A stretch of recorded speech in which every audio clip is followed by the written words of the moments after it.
Júlia, você nos ouve? Bom dia, tudo bom? Vocês estão me ouvindo agora? Sim, estamos te ouvindo, Agora Júlia. sim.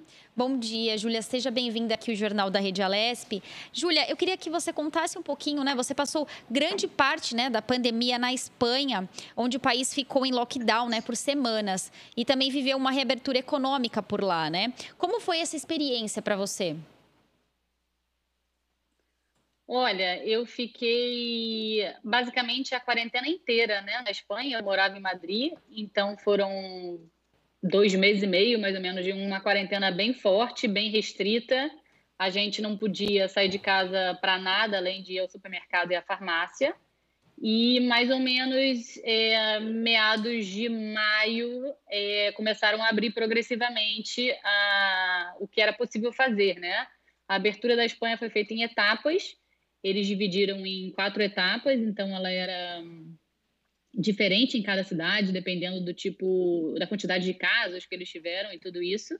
E Madrid, que era a cidade que eu estava morando na época, foi a cidade que mais lentamente foi voltando ao normal, porque era o local na Espanha que tinha mais casos. E a partir de meados de junho, a Espanha saiu dessa volta ao normal em etapas e começou o que eles estão chamando lá de uma nova normalidade, né? Que é tudo aberto, mas com restrições e com quantidade de máxima de pessoas em cada recinto, digamos assim. E agora, Júlia, você vive uma outra realidade, né? Até pelas questões de trabalho, você está em Luxemburgo.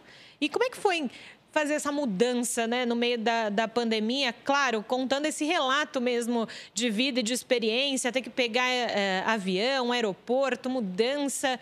Como que funcionou isso aí para você? Mudança é sempre, digamos assim, estressante, né? Mudar de país é mais ainda. No meio de uma pandemia é mais ainda. Eu vim de Madrid aqui para Luxemburgo no começo de julho. As fronteiras foram abertas dia 1 de julho. Eu vim no dia 3, 2 dias depois.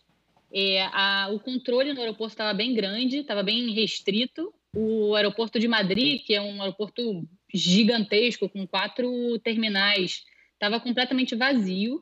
Eles estavam usando um terminal só aberto, os outros 3 estavam fechados, e geralmente o aeroporto de Madrid tem telas, assim, 7, 8 telas de quantidade de avião chegando e saindo, e tinha apenas uma tela. O aeroporto estava com bastante restrição, só podia entrar no aeroporto quem tinha passagem, não podia entrar acompanhante, então se algum familiar ou algum amigo quisesse levar alguém no aeroporto, não podia nem entrar no terminal, nem naquela parte ali de check-in, né? E, era obrigatório usar máscara o tempo inteiro, tinham recados nos alto-falantes todos os momentos, pedindo para manter distância, para manter máscara, não só manter máscara, mas a máscara tampando o nariz e a boca, né? Porque a gente vê aqui muita gente andando com aquela máscara tampando só a boca, sem tampar o nariz, e não adianta muito, então eles ficaram batendo bastante nessa tecla, cada 5, 10 minutos tinha um recado no alto-falante. E já no avião, eu voei com a empresa nacional, a companhia aérea de Luxemburgo, né? Luxair. Então, já no avião, eles fizeram preencher um papel com todos os dados para eles poderem saber certinho quem estava sentado em cada poltrona. Caso tivesse alguém que desse positivo depois no voo, para eles contactarem quem estava perto. E ao chegar aqui em Luxemburgo, eles disponibilizaram testes grátis de Covid para todo mundo que chegava. Não era obrigatório, era optativo, mas eles estavam oferecendo grátis no aeroporto. E é um dos poucos aeroportos que eu vi fazendo isso aqui. Eu vi não, né? Porque eu não voei tirando outro. Mas, assim, de pessoas que eu conheço, que viajaram e tal, ninguém tinha visto isso. Então, aqui o controle está bem... Me pareceu bem mais forte do que em Madrid, sabe? Agora, Júlia, como o Luxemburgo, né, tem enfrentado aí a pandemia Covid-19? Olha, eu cheguei aqui já numa, digamos assim, numa nova normalidade, né? Mas como eu tenho amigos que moram aqui, eles me contaram como é que foi a parte mais pesada da pandemia aqui, né? Digamos assim. Também foram fechados restaurantes, também foram fechados.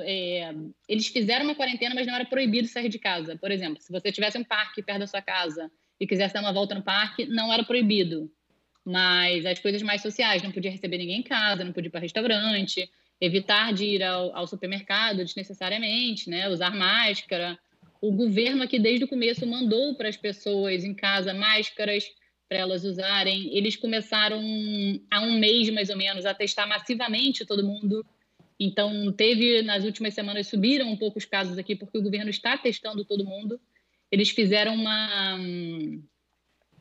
uma maneira de controlar, digamos assim, se você mora numa casa com 4 pessoas, eles não vão testar essas 4 pessoas a cada 2 semanas. Mas, por exemplo, vão testar 2 pessoas e aí no outro mês 2 pessoas, porque eles partem do princípio que se você mora junto e uma pessoa dá negativo, provavelmente todo mundo da casa também é negativo, né? E se uma pessoa dá positivo, provavelmente todo mundo da casa também é positivo. Então, eles estão tendo um controle bem rigoroso. E Luxemburgo, que as pessoas não conhecem muito, né? Mas é um país bem pequeno, tanto em quantidade de pessoas como territorialmente.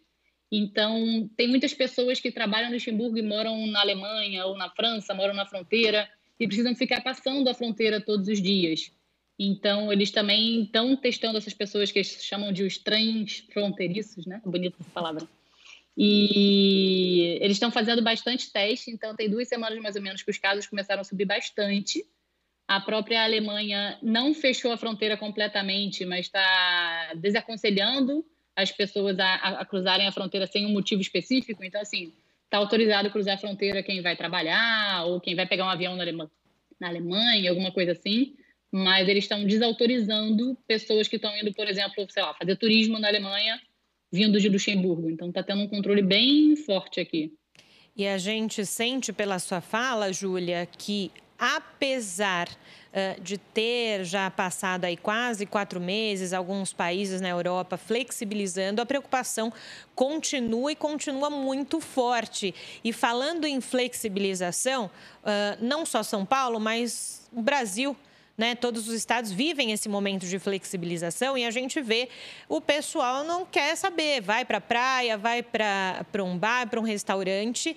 Então, assim, queria que você fizesse uma análise assim, da consciência das pessoas por aí, da consciência dos brasileiros, claro, cada qual, mas enfim, a gente sente que é uma preocupação ainda muito grande aí. Sim, sim, é uma preocupação. É claro, como em qualquer lugar do mundo vai ter gente que não respeita, e todo lugar do mundo vai ter, né?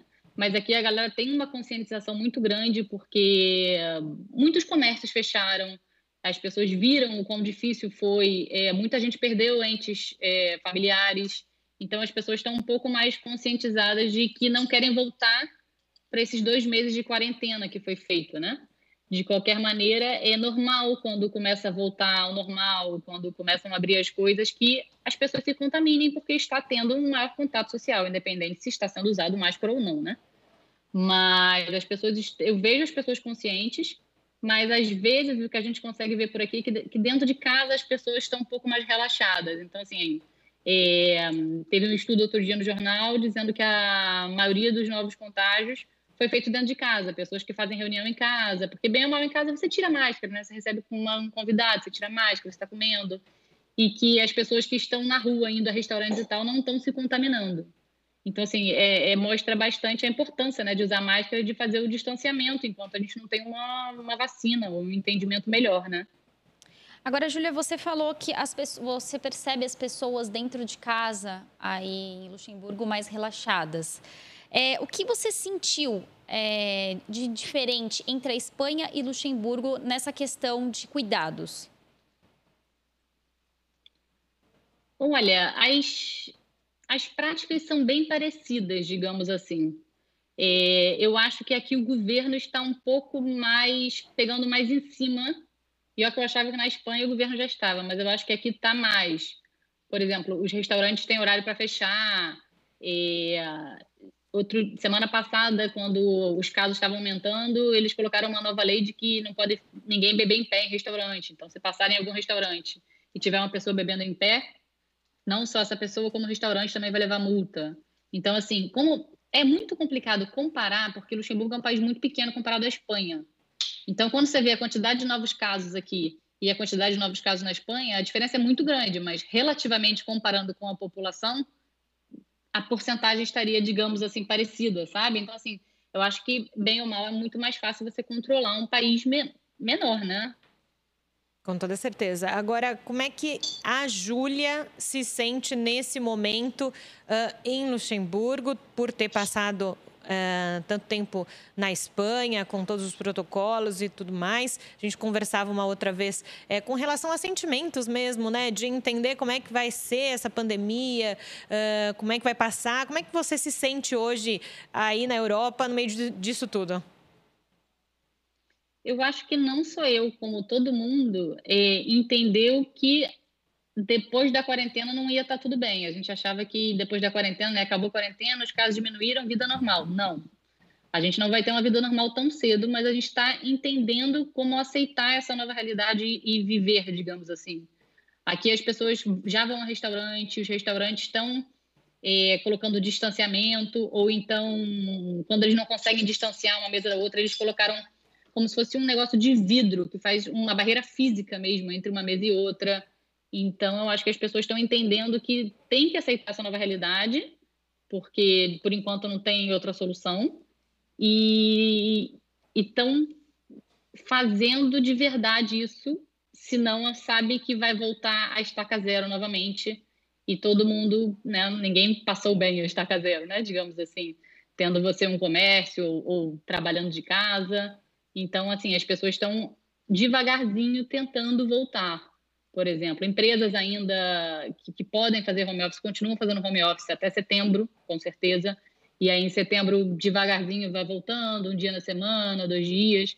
Então, eu acho que as pessoas entenderam que é uma corrida longa, assim, né? Uma maratona, não 100 metros rasos.